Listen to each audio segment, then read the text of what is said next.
Piko at ang tali.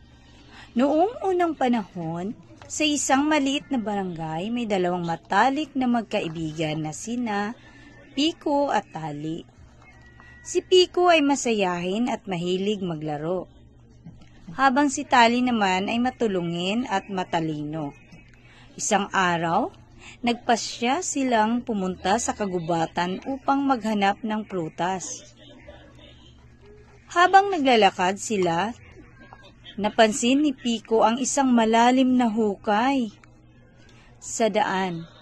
Hindi niya ito nakita agad at muntik na siyang mahulog. Buti na lang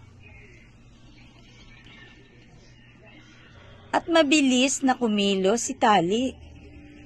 Kinuha niya ang dalan niyang tali at ibinato ito kay Piko. "Piko, hawakan mo ang tali," sigaw ng Tali.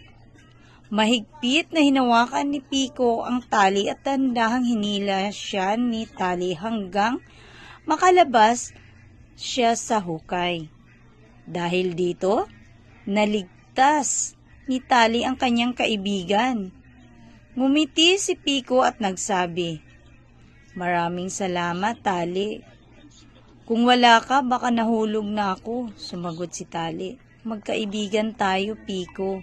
Dapat tayong magtulungan palagi." Mula noon, mas lalo nilang pinahalagahan ang kanilang pagkakaibigan at natutunan nila na ang tunay na kaibigan ay laging handang tumulong sa oras ng pangangailangan.